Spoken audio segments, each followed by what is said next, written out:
everybody! Today I'm going to show you how to create this wicker basket in Blender.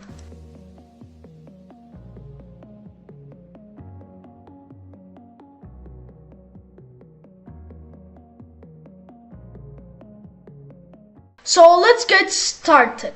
First, start by adding a cube, then go to edit mode, then add a loop cut over here, then scale it by pressing S, and then hold Ctrl, then click to 3, then select this face, then delete it. Now I'll make this part a bit like this. Now our basket is done. So now for these things, add a plane and then scale it like this, then scale it at the y-axis, and then we can scale it a little bit like this. Then we are going to add a loop cut over here, then change it to 2. Then we can scale it at the x-axis over here, then we can rotate it at the y-axis, so at something like this. And then we can bevel it, but then move your middle mouse upwards to add some cuts while beveling.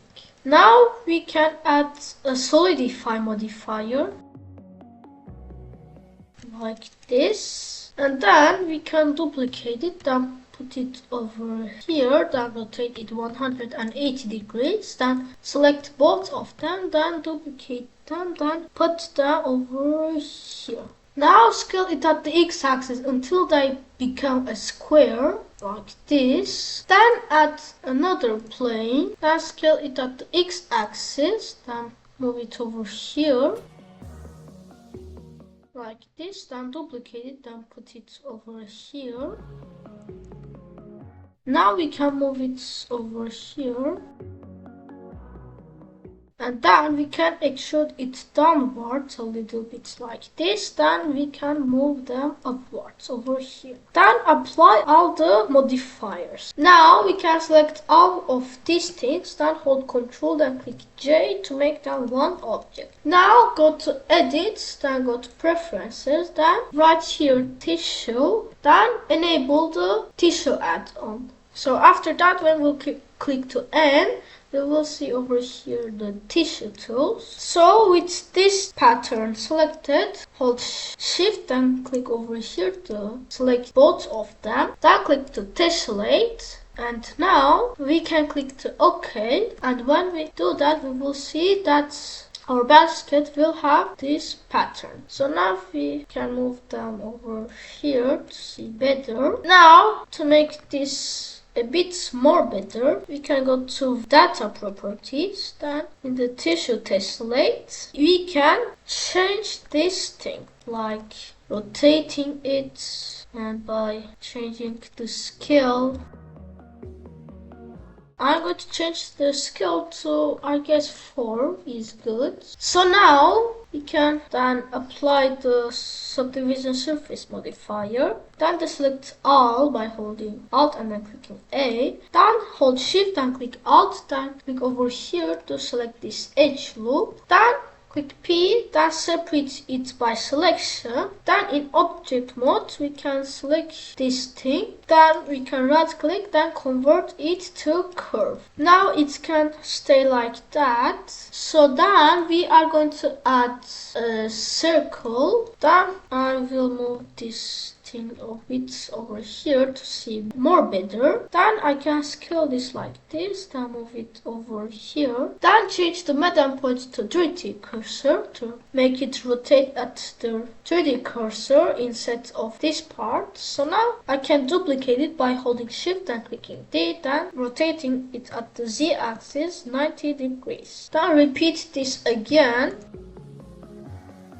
until you get something like this. Now you can select all of them, then hold Ctrl, then click J. But we want this part to be over here. So to do that, go to Object, then set Origin to 3D cursor. Now we can add a screw modifier, then change the 0 meters to 10 meters, then change the itinerations. Then we can scale it to something like this. And then we can add a curve modifier that sets it to this curve. Now change the axis until it aligns with this part.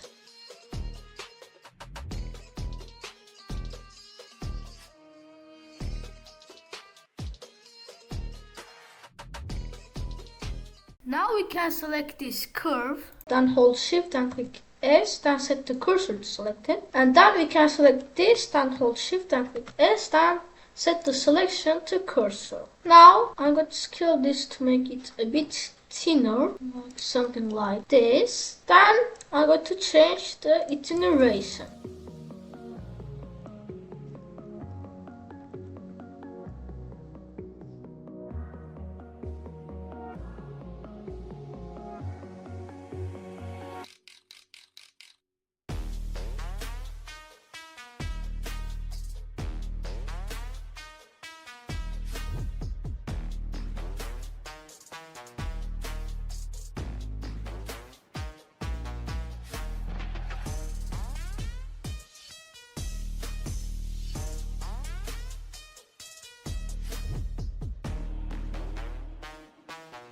Now we can apply all the modifiers. And then we can move them over here.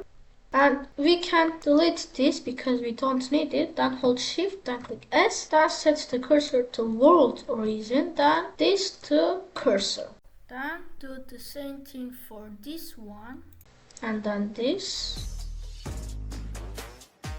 Like this. Now with the curve selected, we can convert it back to mesh. Then click A to select all, then click Ctrl, then click F, then select the grid fill, and then add a subdivision surface modifier at the level of 1. And then we can do the same thing, but now we are going to make this smooth shading and merge. Then scale it for 2.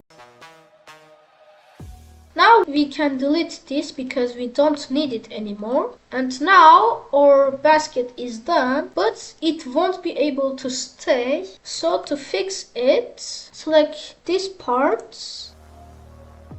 Then click O to open the proportional editing. Then scale it at the Z axis, but then click 0 to make it flat instantly. Now we are going to add some colors. So to see the colors, go to material preview, then add any colors you guys want. And if you want to add the same color as you did in this one, just drag this to the other models. Now for decoration, I'm going to make this like this. Now I'm going to add some lights. So to see the lights, go to rendered, then add any type of light you guys want.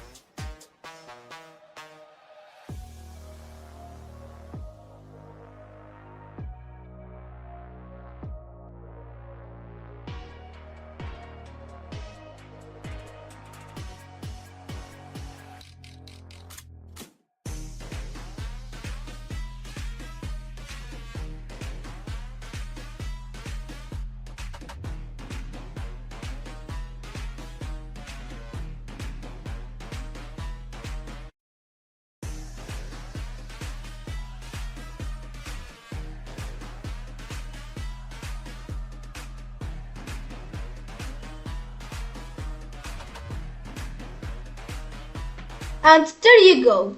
If you guys enjoyed my tutorial and if you guys like my videos, please don't forget to like, comment and subscribe. See you guys in the next video. Bye bye.